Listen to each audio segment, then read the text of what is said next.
नमस्कार साथियों, BPSC TRE 2.0 7 दिसंबर को संगीत या कला वर्ग के जीएस पार्ट सेकंड के 30 प्रश्नों की श्रृंखला में आपका स्वागत है। पहला प्रश्न है, रक्त पट्टिकाणु मदद करते हैं। तो रक्त पट्टिकाणु ब्लड प्लेटलेट्स को बोलते हैं और ब्लड प्लेटलेट्स के बारे में प्रश्न है। आइए देखते हैं। तो पहला आरबीसी उत्पादन में, दूसरा है रक्त स्कंदन में, तीसरा है डब्ल्यूसी उत्पादन में।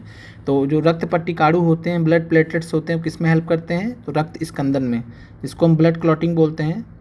तो आपका जो आंसर हो जाएगा वो हो जाएगा बी। आइए विश्लेषण देखते हैं इस प्रश्न का। आरबीसी उत्पादन कहाँ पे होता है? अस्थि मज्जा में होता है। और अस्थि मज्जा हम किसको बोलते हैं? बोन मैरो को। ये ध्यान रखना, आपको प्रश्न पूछा जा सकता है, कई बार पूछे भी गए हैं। और इसके अलावा बात करें, जो पुरानी आरबीसी होती है उनका विनाश कहाँ होता है? पुरानी आरबीसी का विनाश कहाँ होता है? तो ये जो है होता है प्लीहा में। प्लीहा में होता है, ये भी ध्यान रखना आपको, ये भी प्रश्न पूछा गया है। तो प्लीहा, जिसको स्प्लीन बोलते हैं, तो यहाँ पे जो है किसका विनाश होता है? आरबीसी का विनाश होता है। प्रश्न आता है कि डब्ल्यूसी का उत्पादन कहाँ होता है? डब्ल्यूसी का उत्पादन कहाँ पे होता है? तो डब्ल्यूसी का जो उत्पादन होता है वो प्लीहा या स्प्लीन में होता है। जहाँ पे पुराने आरबीसी का विनाश होता है वहीं पे जो है डब्ल्यूबीसी का उत्पादन होता है प्लीहा में। तो ये चीज़ें आपको ध्यान रखनी है। अगले प्रश्न पे आते हैं। एरोमेटिक यौगिकों का मुख्य स्रोत है। तो एरोमेटिक यौगिकों का मुख्य स्रोत क्या है? पेट्रोलियम। ये प्रश्न एनसीईआरटी से लिया गया है। फिर अगला प्रश्न है, किसी पेड़ की उम्र की गणना की जा सकती है। तो किसी पेड़ की उम्र की गणना करने के लिए हमें जो है ज़मीन से 1 मीटर ऊपर तने के घेरे की माप से जो है हम गणना करते हैं किसी पेड़ की उम्र की। और इसमें जो है एनुअल रिंग्स बने होते हैं, जो पेड़ होते हैं, जैसे जैसे ऊपर हम जाते हैं तो वैसे वैसे वो जो रिंग्स होते हैं वो दर्शाते हैं कि जो है किसी पेड़ की उम्र जो है कितनी हो सकती है। तो उससे एक विधि होती है, तो उससे गणना की जाती है। तो प्रश्न का आंसर हो जाएगा ज़मीन से 1 मीटर ऊपर तने के घेरे की माप से। अगला प्रश्न है, गुणसूत्र पर जीन की व्यवस्था होती है। तो गुणसूत्र पर जो जीन की व्यवस्था होती है वह कैसी होती है? तो वह रैखिक होती है, ये ध्यान रखना है आपको। और जिसको लीनियर बोलते हैं, तो लीनियर मैनर में होती है। और ये प्रश्न महत्वपूर्ण है, पूछा जा सकता है। तो गुणसूत्र पर जीन की जो व्यवस्था होती है वो कैसी होती है? रैखिक होती है। प्रश्न पूछा जा सकता है, तो आपको ध्यान रखना है। आगे बढ़ते हैं। अनुलिपिकरण समाकम त्रिक होता है। तो यह भी प्रश्न जो है काफ़ी स्टैंडर्ड प्रश्न पूछा गया है। अनुलिपिकरण समाकम त्रिक जो होता है, जिसको हम ट्रांसलेशन टर्मिनेशन ट्रिपलेट बोलते हैं। ट्रांसलेशन टर्मिनेशन ट्रिपलेट,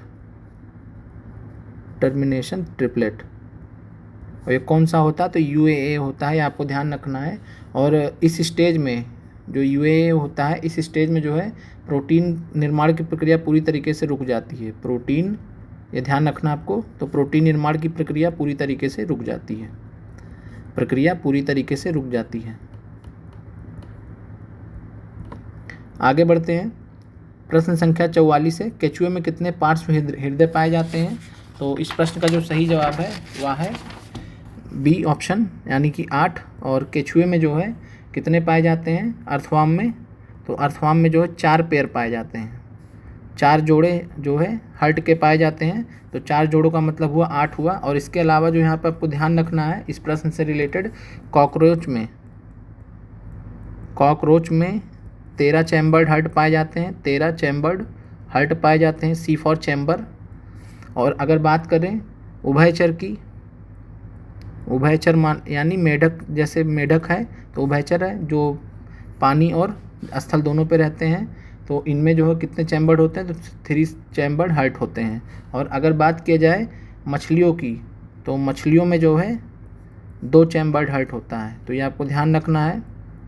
और हम मानव में जो है, मानव में कितने चैम्बर्ड हर्ट होते हैं? तो 4 चैम्बर्ड हर्ट होते हैं। तो इतनी सारी चीज़ें आपको ध्यान रखनी थी इससे। और आप लोग जैसा देख पा रहे हैं, जो प्रश्नों का विश्लेषण किया जाता है, जो टॉपर्स विश्लेषण करते हैं ऐसे ही विश्लेषण करते हैं।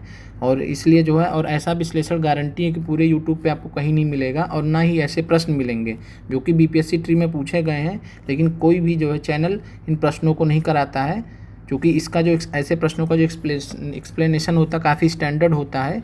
और ये आपको कहीं मिलेगा नहीं, और केवल इसी चैनल पर मिलेगा। और अगला प्रश्न है, ग्लूकोज को एथिल अल्कोहल में परिवर्तित करने वाला एंजाइम है। तो ग्लूकोज को एथिल अल्कोहल में परिवर्तित करने वाला एंजाइम का नाम क्या है? तो जाइमेज है।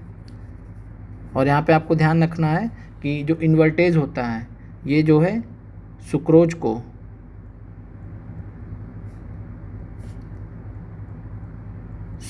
जो है इन्वर्टेज किस में कन्वर्ट करता है, तो सुक्रोज को जो है ग्लूकोज में कन्वर्ट करता है। और फिर जो है ग्लूकोज को एथिल अल्कोहल में, मैं फार्मूला ही लिख दे रहा हूँ सीधे, C2H5OH, तो एथिल ग्लूकोज को एथिल अल्कोहल में या C2H5OH में कौन कन्वर्ट करता है, तो जाइमेज कन्वर्ट करता है। तो आपको ध्यान रखना है इन्वर्टेज जो एंजाइम होता है वो सुक्रोज को ग्लूकोज में कन्वर्ट करता है, और माल्टेज जो है ये क्या करता है, तो ये जो है माल्टोज को ग्लूकोज में कन्वर्ट करता है। तो ये आपको ध्यान रखना, माल्टोज को ग्लूकोज में कन्वर्ट करता है। तो आशा करते हैं कि इस प्रश्न का विश्लेषण आपको समझ में आ गया होगा। आगे जो है मॉडर्न हिस्ट्री के बहुत ही ज़बरदस्त प्रश्न आपका इंतज़ार कर रहे हैं, बने रहिए। फिर डायोड को प्रयोग में लाया जाता है। तो जो डायोड होता है उसको जो है एक दिष्टकारी के रूप में प्रयोग किया जाता है, तो ये आपको ध्यान रखना है, जिसको हम रेक्टिफायर बोलते हैं। तो रेक्टिफायर के रूप में हम डायोड को इस्तेमाल करते हैं। अगला प्रश्न है, G20 का अगला शिखर सम्मेलन किस देश में होगा, तो इस प्रश्न का जो सही जवाब है ब्राज़ील है। इस बार पूछा जा सकता है, तो आपको ध्यान रखना है। अब G20 में जो है एक और नए सदस्य आ गए हैं, कह सकते हैं अफ्रीकन यूनियन। तो ध्यान रखना है कि G20 में नया सदस्य कौन ऐड हुआ, तो पूरा अफ्रीकन यूनियन, अफ्रीका महाद्वीप के देशों का समूह है। अब जो G20 को G21 कहा जा रहा है, और G21 का जो अगला बैठक हो ब्राज़ील जो है ब्राज़ील में होगा। ब्राज़ील इसकी जो है मेहमान नवाजी करेगा, तो ये आपको ध्यान रखना है। फिर स्टैचू ऑफ यूनिटी किससे संबंधित है, तो ये आप सभी जानते हैं कि वल्लभ भाई पटेल से संबंधित है, गुजरात में है ये। फिर अगला प्रश्न है, भारत छोड़ो आंदोलन के समय बिहार का कौन सा दल सक्रिय था, बहुत महत्वपूर्ण सवाल है। तो जब दल की बात आती है तो सियाराम दल सक्रिय था भारत छोड़ो आंदोलन के समय। भारत छोड़ो आंदोलन कब स्टार्ट हुआ था, तो 8 अगस्त 1942 को जो है भारत छोड़ो प्रस्ताव पारित किया गया था, और 9 अगस्त से जो है पूरे देश में आंदोलन फैल गया था। और इस समय जो है बिहार में सियाराम दल की स्थापना की थी भागलपुर में। किसने की थी, भागलपुर में की थी, भागलपुर में सियाराम सिंह ने की थी। बहुत महत्वपूर्ण है, BPSC स्पेशल के लिए बहुत महत्वपूर्ण है। तो सियाराम सिंह ने जो है भागलपुर में सियाराम दल की स्थापना की थी, तो ये आपको ध्यान रखना है। और अगर इसके अलावा बात किया जाए आज़ाद दस्ता की स्थापना किसने की थी, तो आज़ाद दस्ता की स्थापना जो है बिहार के जननायक JP नारायण ने की थी। तो आपको ध्यान रखना है कि जो आज़ाद दस्ता है उसका स्थापना किसने किया था, JP नारायण ने, और इसका भी स्थापना भारत छोड़ो आंदोलन के समय 1942 में ही किया गया था, लेकिन यहाँ कोई दल नहीं था, तो ये आपको ध्यान रखना है। तो जो दल था वो कौन सा हो जाएगा, सियाराम दल। आगे बढ़ते हैं, और आपको प्रश्नों का विश्लेषण ऐसे ही करना है, ऐसे ही समझना है। और अगर आप जो है इस चैनल पर नए हैं तो आप प्लेलिस्ट में जाके 1500 प्रश्नों की प्लेलिस्ट देख सकते हैं, जहाँ पे हर प्रकार के जो प्रश्न BPSC ट्री में पूछे गए, चाहे वो प्राइमरी टीचर से संबंधित हो, चाहे वो GS से रिलेटेड जो है हिस्ट्री, ज्योग्राफी और जो है साइंस के प्रश्नों, सबका ऐसे ही विश्लेषण कराया गया है, जैसा आप यहाँ पे देख पा रहे हैं। बिहार का गांधी के रूप में कौन जाने जाते हैं, तो डॉक्टर राजेंद्र प्रसाद जी को बिहार का गांधी के रूप में जाना जाता है। और अगर हम बात करें जो है ऑप्शन में, तो आंसर हो जाएगा हमारा A। फिर अगर बात करें खान अब्दुल गफ्फार खान को, तो इनको कहाँ का जो है गांधी जाना जाता है, तो सीमांत गांधी के नाम से जाना जाता है। सीमांत गांधी या सरहदी गांधी, दोनों वर्ड आए तो दोनों सही है, सीमांत गांधी या सरहदी गांधी। और खान अब्दुल गफ्फार खान कहाँ पे एक्टिव थे, तो ये उत्तर पश्चिमी प्रांत में, नॉर्थ वेस्ट फ्रंटियर प्रोविंस, तो उत्तर पश्चिम प्रांत में जो है, जिसको हम नॉर्थ वेस्ट फ्रंटियर प्रोविंस बोलते थे उस समय, और ये जो है आज के डेट में पाकिस्तान में चला गया। और खान अब्दुल गफ्फार खान पूरे भारत में जो है इकलौते इंसान थे, कह सकते हैं, जब कॉन्स्टिट्यूएंट असेंबली में जो है भारत और पाकिस्तान को अलग करने का जब प्रस्ताव पारित किया गया था, तो खान अब्दुल गफ्फार खान ने इकलौते भारतीय थे जिन्होंने विभाजन का विरोध किया था, तो ये भी आपको ध्यान रखना है। और खान अब्दुल गफ्फार खान ने 1929 में खुदाई खिदमतदार नाम के संगठन की स्थापना की थी, और खुदाई खिदमतगार, और साथ में जो लाल कुर्ती के नाम से या सुर्खपोश, तो सुर्खपोश या लाल कुर्ती के नाम से, सुर्खपोश या लाल कुर्ती के नाम से भी इनका संगठन का नाम जाना जाता है। और इन्होंने जो है सविनय अवज्ञा आंदोलन में बढ़ चढ़ के हिस्सा लिया था। आगे बढ़ते हैं, हाल ही में कौन सा देश नाटो का 31वां सदस्य बना, तो इस प्रश्न की वैल्यू उतनी रह नहीं गई है, आंसर आप सभी जानते हैं फिनलैंड है। लेकिन जो जानना है आपको कि नाटो का जो 32वां सदस्य, लेटेस्ट न्यूज़ है, नाटो का जो 32वां सदस्य है, जो पूछा जा सकता है परीक्षा में, 32वां सदस्य कौन सा है, आप लिख लीजिए इसको। तो 32वां सदस्य जो है नाटो का जो है 32वां सदस्य कौन सा है, तो ये है स्वीडन है। तो ये आपको ध्यान रखना है, स्वीडन है। और ये मार्च में जो है 2024 में स्वीडन ने जो है नाटो को ज्वाइन किया, मार्च 2024 में। और यहाँ पे नाटो का फुल फॉर्म क्या होता है, तो North Atlantic Treaty Organisation, North Atlantic Treaty Organisation, Treaty Organisation. और जो भी नॉर्थ अटलांटिक ओशियन के किनारे जो भी देश हैं उनका एक संगठन है, और जिसकी अगुवाई अमेरिका करता है, और उसी को हम नॉर्थ अटलांटिक ट्रीटी ऑर्गेनाइजेशन के नाम से जानते हैं। और इसकी स्थापना हुई थी 1949 में। आगे बढ़ते हैं। अगला प्रश्न है, सूर्य से पृथ्वी की दूरी कितनी है। तो यह प्रश्न एनसीईआरटी से पूछा गया है। हालांकि एनसीईआरटी में मील में नहीं दिया गया है, वहाँ पे जो दूरी दी गई है वो मिलियन किलोमीटर में दी गई है। तो जो सूर्य से पृथ्वी की दूरी है वो यहाँ पे 93 मिलियन मील है। अगर माइल में बात करेंगे या मील में बात करेंगे तो 93 मिलियन मील है। तो ये आपको ध्यान रखना है। और अगर हम इसको किलोमीटर में कन्वर्ट करेंगे तो ये देख लीजिए आप, मिलियन किलोमीटर में तो 150 मिलियन किलोमीटर, 150 मिलियन किलोमीटर हो जाएगा। और ये आपको ध्यान रखना है। आगे बढ़ते हैं। चंद्रयान 3 चंद्रमा के किस भाग पे उतरा था। तो हम सभी जानते हैं कि चंद्रयान 3 जो है चंद्रमा के दक्षिणी ध्रुव पे उतरा था। और चंद्रयान 3 जो है चंद्रमा के दक्षिणी ध्रुव पे कब उतरा था, तो ये डेट भी आपको ध्यान रखना, 23 अगस्त। पूछा जा सकता है, फिर से बार बार पूछा जा सकता है। तो 23 अगस्त 2023 को उतरा था। और इसकी याद में जो है हम भारतीय जो है स्पेस डे मनाते हैं। तो आपको ध्यान रखना, दक्षिणी ध्रुव पे कब उतरा था, तो 23 अगस्त। और 23 अगस्त को हम जो है अंतरिक्ष दिवस, स्पेस डे मनाएंगे। तो ये आपको ध्यान रखना है, अंतरिक्ष दिवस, स्पेस डे मनाएंगे। और ये आपको साथ में ये भी ध्यान रखना है कि चंद्रयान 3 को कब भेजा गया था, तो लॉन्च कब किया गया था, तो 14 जुलाई 2023 को। आगे बढ़ते हैं। रिक्टर स्केल किस मापक का पैमाना है। तो रिक्टर स्केल आप सभी जानते हैं कि भूकंप का जो है परिमाण बताता है। क्या बताता है, परिमाण, मैग्नीट्यूड जिसको बोलते हैं। और आप लोग का मैं यहाँ पे कन्फ्यूजन दूर कर दे रहा हूँ। कई जो है छात्रों को यहाँ पे दिक्कत होता है मरकाली स्केल में। तो मरकली पैमाना होता है और वो कन्फ्यूज रहते हैं दोनों में अंतर क्या है। तो यहाँ पे आप जान लीजिए, मरकली स्केल। तो जो मरकली स्केल होता है ये इंटेंसिटी बताता है, भूकंप की इंटेंसिटी ऑफ अर्थक्वेक, या मैं भूकंप लिख दे रहा हूँ।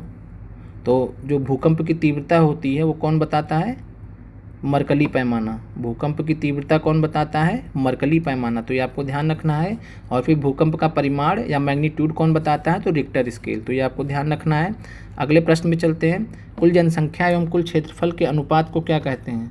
तो जो कुल जनसंख्या एवं कुल क्षेत्रफल का जो अनुपात होता है उसको हम जो है जनसंख्या घनत्व कहते हैं। तो ये डिफिनीशन ध्यान रखिए।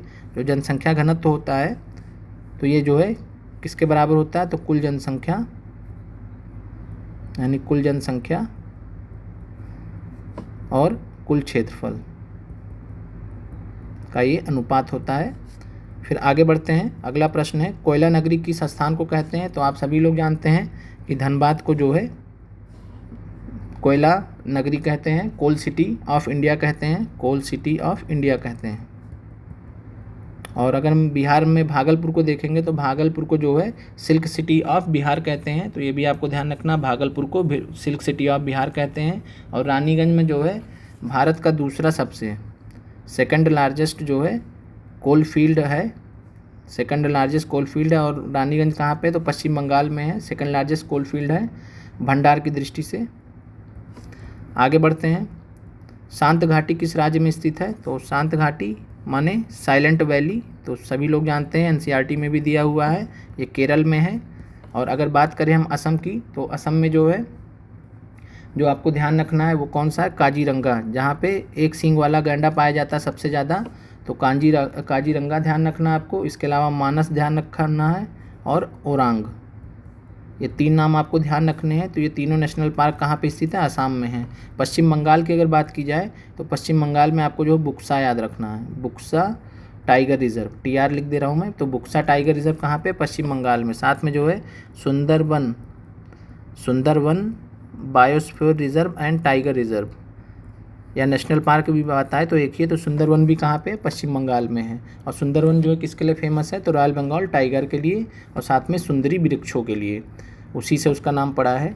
फिर अगला प्रश्न है, जुब्बा साहिनी बिहार के किस जिले से संबंध रखते थे, वो जो स्वतंत्रता संग्राम सेनानी के रूप में ख्याति प्राप्त थे। तो बहुत फेमस है जुब्बा साहिनी जी बिहार में, और इन्होंने जो है स्वतंत्रता संग्राम सेनानी के रूप में ख्याति प्राप्त थे। ये कहाँ के थे, तो मुजफ्फरपुर के थे। और 1942 का जब भारत छोड़ो आंदोलन हुआ तो इन्होंने जो है भारत छोड़ो जब आंदोलन के समय इन्होंने जो है सरकारी दफ्तरों, ध्यान से समझिएगा, सरकारी दफ्तरों और डाकघरों और तथा पुलिस स्टेशंस में इन्होंने आग लगवाई थी, नेतृत्व किया था, आग लगवा दिया था, आग लगवाया और उसके बाद फिर जो है तिरंगा फहराया। सबसे बड़ी बात, तिरंगा, अपना तिरंगा झंडा इन्होंने फहराया था। तो तिरंगा झंडा इन सब स्थानों पे फहराया था, आग लगा दिया और फिर तिरंगा झंडा फहराया था। तो इसलिए जो है जब भी जो है बिहार में भारत छोड़ो आंदोलन को याद किया जाता है तो जुब्बा साहिनी को याद किया जाता है। महान फ्रीडम फाइटर थे मुजफ्फरपुर के, तो ये आपको ध्यान रखना है। फिर अगला प्रश्न है, निम्नलिखित में से कौन सा ऊर्जा का पारंपरिक स्रोत नहीं है। तो ऊर्जा का जो यहाँ पे अगर पारंपरिक स्रोत की बात की जाए तो पारंपरिक स्रोत कोयला होता है, प्राकृतिक गैस होता है, पवन ऊर्जा नहीं होता है। तो पवन ऊर्जा जो है गैर पारंपरिक स्रोत है, तो ये आपको ध्यान रखना है, गैर पारंपरिक स्रोत है पवन ऊर्जा, और कोयला और प्राकृतिक गैस पारंपरिक ऊर्जा स्रोत हैं। और अगर हम यहाँ पे बात करें तो यहाँ पे हम लोग जो है देख लेते हैं कि दो प्रकार के होते हैं ऊर्जा के स्रोत, पारंपरिक और गैर पारंपरिक। उदाहरण देख लेते हैं, बार बार प्रश्न पूछा जाता है जिससे आपका गलत ना हो। तो जो पारंपरिक ऊर्जा स्रोत होते हैं उसमें आता है कोयला, फिर पेट्रोलियम और फिर जो है नेचुरल गैस, प्राकृतिक गैस, और साथ में जो है अगर बात की जाए बायोमास की तो ये भी पारंपरिक में आता है, तो बायोमास। और इसके अलावा जो है अगर हाइड्रो इलेक्ट्रिसिटी, बहुत इंपॉर्टेंट है, हाइड्रो इलेक्ट्रिसिटी, तो ये भी आपको ध्यान रखना है। तो हाइड्रो इलेक्ट्रिसिटी भी है, पारंपरिक स्रोत है। और गैर पारंपरिक की जब बात आएंगे तो टाइडल एनर्जी और साथ में जो है सोलर एनर्जी, विंड एनर्जी, पवन ऊर्जा हमने देख लिया है। और जो सबसे महत्वपूर्ण है गैर परंपरागत में, मैं अलग से लिख दे रहा हूँ, जो प्रश्न पूछा भी गया था, तो गैर परंपरागत या गैर पारंपरिक में जियोथर्मल ऊर्जा, भूतापीय ऊर्जा, जो इस बार परीक्षा में पूछा गया था 15 मार्च को, तो भूतापीय ऊर्जा भी जो है गैर परंपरागत स्रोत है, जियोथर्मल एनर्जी। आगे बढ़ते हैं, निम्नलिखित में से किसने रानी लक्ष्मीबाई को ग्वालियर पर अधिकार करने में सहायता की थी। तो ये अफ़गान थे और अफ़गान लड़ाकों ने जो है रानी लक्ष्मीबाई को ग्वालियर पर अधिकार करने में सहायता की थी। इसके अलावा बात की जाए तो रानी लक्ष्मीबाई का जो समाधि है वो कहाँ पे है, तो ये भी आपको ध्यान रखना, ग्वालियर में इनका देहांत हुआ था और जो है ये ग्वालियर में है, तो ये आपको ध्यान रखना, ये भी प्रश्न पूछा जाता है। और रानी लक्ष्मीबाई जो किस अंग्रेज जनरल के विरुद्ध लड़ी थी, तो सर ह्यूज रोज, तो सर नहीं लगाएंगे यहाँ पे, तो ह्यूज रोज, ठीक है। मेजर जो भी था, जनरल था, तो ये अंग्रेज़ था अधिकारी ह्यूज रोज। और फिर इसी ने जो है ह्यूज रोज ने स्टेटमेंट दिया था कि जितने भी स्वतंत्रता संग्राम, जितने भी लड़ाकों ने युद्ध लड़ा, उसमें जो कोई मर्दानी था या कोई मर्द था तो असली फाइटर था तो रानी लक्ष्मीबाई ही थी, जितना पराक्रम इन्होंने दिखाया था। 1863 में इंडियन सिविल सर्विस पास करने वाले प्रथम भारतीय इनमें से कौन से थे। तो 1863 में इंडियन सिविल सर्विस पास करने वाले सभी लोग जानते हैं, सत्येंद्रनाथ ठाकुर या टैगोर आए, दोनों बात एक ही है, तो सत्येंद्रनाथ ठाकुर या सत्येंद्रनाथ टैगोर दोनों एक ही हैं। और इसके अलावा प्रश्न पूछता है कि जो है दूसरी बार जो है प्रथम भारतीय है, तो दूसरे भारतीय कौन थे। तो दूसरे भारतीय जिन्होंने इंडियन सिविल सेवा परीक्षा पास की हो, तो दूसरे भारतीय थे सुरेंद्र नाथ बनर्जी। ये इन्होंने 1869 में पास किया था, उसको अमान्य कर दिया गया था, फिर फाइनली इन्होंने 1871 में पास किया था। और साथ में जो है सुरेंद्र नाथ बनर्जी जी को जो है कुछ जो है छोटी सी गलती के लिए जो है जुडिशियल एरर उनसे हो गया था, तो उसके लिए उनको जो है सस्पेंड कर दिया गया था, इनसे अनजाने में हुआ था, इनको सस्पेंड कर दिया गया। उसके बाद फिर इन्होंने जो है भारतीय राष्ट्रीय आंदोलन में जो है काम करने के लिए फिर अग्रसर हो गए। इन्होंने एक कह सकते हैं कि स्थापना किया था इन्होंने इंडियन एसोसिएशन नाम से इन्होंने स्थापना किया था और उसी से जो है फिर भारतीय राष्ट्रीय आंदोलन में इन्होंने योगदान दिया। फिर फाइनली इन्होंने जो है 1885 में कांग्रेस की स्थापना के बाद फिर ये कुछ साल बाद जो है कांग्रेस में आ गए थे और फिर कांग्रेस की तरफ से जो है भारतीय राष्ट्रीय आंदोलन में अग्रणी भूमिका निभाते रहे। और साथ में सूर्यनाथ बनर्जी जी जो हैं वो उदारवादी नेताओं में से एक थे जो महत्वपूर्ण थे। फिर है किस समाज सुधारक को लोक हितवादी के नाम से पुकारते हैं? तो आंसर है GH देशमुख, गोपाल हरि देशमुख, गोपाल हरि देशमुख। ये जो है लोक हितवादी के नाम से, ये अपना नाम जो क्या लिखते थे? लोक हितवादी। इनका पेन नेम था लोक हितवादी। ये समाचार पत्र में लिखते थे लोक हितवादी नाम से, और साथ में जो किस अखबार में लिखते थे? प्रभाकर।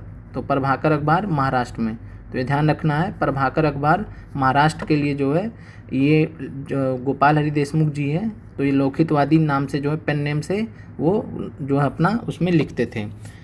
और अगर बात की जाए यहाँ पे बहुत महत्वपूर्ण सवाल है, MG रनाडे किसके जो है राजनीतिक गुरु थे? तो किसके राजनीतिक गुरु थे ये भी आज जान लीजिए। तो MG रनाडे जी थे वो किसके राजनीतिक गुरु थे? तो ये थे गोपाल कृष्ण गोखले के और साथ में बाल गंगाधर तिलक के। तो गोखले और तिलक के राजनीतिक गुरु कौन थे? तो थे MG रनाडे। और गोपाल कृष्ण गोखले किसके राजनीतिक गुरु थे? तो गांधी जी के गुरु थे, गांधी जी के राजनीतिक गुरु थे। और बात की जाए सुभाष चंद्र बोस के जो है राजनीतिक गुरु कौन थे? तो देशबंधु चित्तरंजन दास जी। आगे बढ़ते हैं, किस वर्ष मोहम्मडन एंग्लो ओरिएंटल कॉलेज की स्थापना अलीगढ़ में की गई थी? तो ये हुआ था 1875 में। आंसर दिया ही नहीं है तो उपयुक्त में से कोई नहीं हो जाएगा। और अगर बात की जाए तो किसने किया था? तो सर सैयद अहमद खान ने, सर सैयद अहमद खान ने। और इसी को आज के डेट में जो है कह सकते हैं कि अलीगढ़ मुस्लिम यूनिवर्सिटी के नाम से भी जाना जाता है। तो ये आप ध्यान रखिए, सर सैयद अहमद खान ने इसका 1875 में स्थापना किया था और आज के डेट में अलीगढ़ मुस्लिम यूनिवर्सिटी के नाम से ये जाना जाता है। और साथ में अगर बात किया जाए, सर सैयद अहमद खान ने एक और जो है महत्वपूर्ण एसोसिएशन की स्थापना की थी जो इन्होंने कांग्रेस के विरोध में किया था। तो यूनाइटेड इंडियन, यहाँ पे लिख दे रहा हूँ मैं, United Indian patriotic association, patriotic association 1888 में इन्होंने स्थापना की थी। किस लिए की थी? कांग्रेस का विरोध करने के लिए। और किसने किसने की थी? तो सर सैयद अहमद खान साहब ने की थी और साथ में जो है बनारस के राजा थे, राजा शिव प्रसाद, राजा शिव प्रसाद खान साहब ने किया था और राजा शिव प्रसाद ने। तो ये आपको ध्यान रखना क्यों किया था? कांग्रेस का विरोध करने के लिए। आगे बढ़ते हैं, हिंदू मेला किसने संगठित किया था? तो नवगोपाल मित्र ने हिंदू मेला संगठित किया था। फिर अगर प्रश्न पूछे मित्र मेला किसने किया था? तो मित्र मेला की स्थापना किसने की थी? तो मित्र मेला की स्थापना की थी विनायक दामोदर सावरकर ने, BD सावरकर साहब ने किया था। और अगर बात आता है यहाँ पे चूँकि विकल्प में दिया हुआ है अरविंदो घोष, तो अरविंदो घोष की 2 रचनाएं आप ध्यान रखिए परीक्षा के लिए, the life divine, the life divine और new lamps for old, new lamps for old. तो ये आपको ध्यान रखना है। और इसके अलावा जो है बहुत महत्वपूर्ण है, मैं ऊपर लिख दे रहा हूँ, और यहाँ पे आपको ध्यान रखना है कि अरविंदो घोष, अरविंदो घोष जी जो है ये थे संपादक, किसके संपादक थे? संपादक थे वंदे नहीं बंदे, ये ध्यान रखना है, वंदे मातरम। वाह अगर आ गया तो अलग हो जाएगा। इनका जो अखबार था वंदे मातरम के संपादक थे। और वंदे मातरम के जो है संस्थापक कौन थे? ये तो संपादक थे, लिखते थे। संस्थापक कौन थे? तो बिपिन चंद्र पाल जी, ये आपको ध्यान रखना है, बिपिन चंद्र पाल जी वंदे मातरम अखबार के संपादक थे। फिर आगे बढ़ते हैं, पटना कॉलेज कब स्थापित हुआ था? तो पटना कॉलेज की स्थापना हुई थी 1863 में। अब देखिए यही प्रश्न जो है इस बार PRT में पूछ लिया था, PRT 15 मार्च को यह प्रश्न पूछ लिया था। तो कैसे किसी का सही हो सकता है, जब तक कि शर्त यही है कि वो प्रीवियस ईयर क्वेश्चन दे के गया हो। तो जो छात्र प्रीवियस ईयर क्वेश्चन, वो भी 1-2 नहीं, सब जितने भी पेपर हुए हैं, तो इसीलिए आपको इस चैनल पे सभी जो पेपर हैं वो कराए जा रहे हैं, जिससे आपका एक सिंगल प्रश्न भी गलत होने की गुंजाइश कम से कम रहे। तो आप इस चीज़ का महत्व समझें और चैनल को जो है ज़्यादा से ज़्यादा शेयर और सब्सक्राइब करें। अगला प्रश्न है, गदर पार्टी की स्थापना कहाँ पे हुई थी? तो गदर पार्टी की स्थापना कहाँ हुई थी? संयुक्त राज्य अमेरिका में। कहाँ पे हुई थी? सैन फ्रांसिस्को में, सैन फ्रांसिस्को में। और किसने किया था? तो ये भी देख लेते हैं। तो लाला हरदयाल, 2 नाम आपको ध्यान रखने हैं। वैसे जनरली लाला हरदयाल का दिया रहता है और सोहन सिंह भाकना, सोहन सिंह भाखना, ये दोनों नाम ध्यान रखने हैं। लाला हरदयाल मेन है और कब किया था, तो 1913 में। और हेडक्वार्टर कहाँ था, तो सैन फ्रांसिस्को में था। और गदर नाम से ये अखबार भी निकालते थे, उर्दू अखबार था गदर। फिर अगला है, आखिरी प्रश्न है, भारतीय राष्ट्रीय कांग्रेस की प्रथम महिला अध्यक्ष कौन थी। तो भारतीय राष्ट्रीय कांग्रेस की प्रथम महिला अध्यक्ष जो थी वो थी श्रीमती एनी बेसेंट थी, जिनका भारतीय राष्ट्रीय आंदोलन में बहुत ही जो है महत्वपूर्ण योगदान है। और ये 1917 में जो कलकत्ता अधिवेशन में बनी थी। और इन्होंने जो है तिलक के साथ मिलके जो है तिलक ने जो है साथ में मिलके जो है इन्होंने होम रूल लीग का गठन किया था। होम रूल लीग का गठन किया था तथा होम रूल लीग आंदोलन को इन्होंने चलाया था। और ये आपको ध्यान रखना है। और एनी बेसेंट से रिलेटेड आपको 2 फैक्ट और ध्यान रखना है कि जो है न्यू इंडिया और कॉमनवेल्थ नाम की जो पत्रिका है किसकी थी, तो इन्हीं की थी। तो न्यू इंडिया और कॉमनवेल्थ पत्रिका या समाचार एनी बेसेंट के थे। और यंग इंडिया आप जानते हैं गांधी जी के थे। और अगर बात किया जाए तो भारतीय राष्ट्रीय कांग्रेस की जो प्रथम महिला अध्यक्ष थी तो ये तो थी एनी बेसेंट। लेकिन अगर पूछे कि भारतीय राष्ट्रीय कांग्रेस की प्रथम भारतीय महिला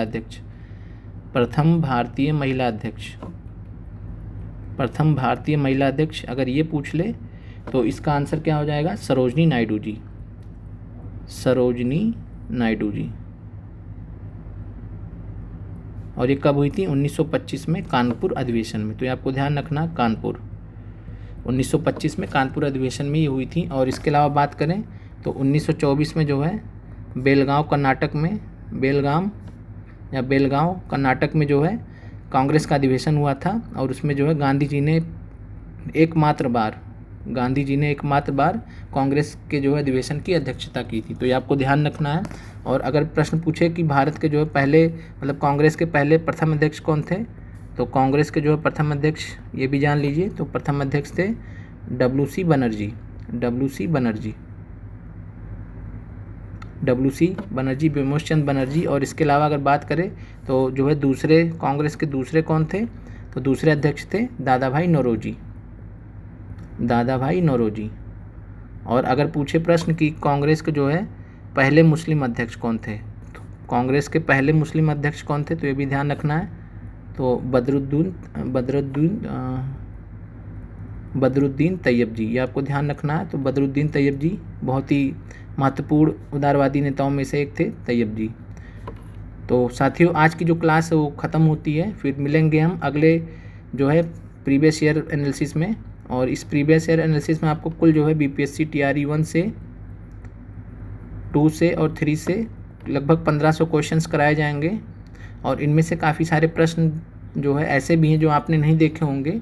और कारण इतना ही होता है कि अगर आप मान लीजिए प्राइमरी टीचर का तैयारी कर रहे थे तो आपने ये सोचा कि जो है संगीत कला का पेपर है हमारे किस काम का है ना, हेडमास्टर का पेपर किस काम का। लेकिन जैसे मैंने कल हेडमास्टर का पेपर डाला है, आप देख सकते हैं जाके अगर आपने नहीं देखा हो।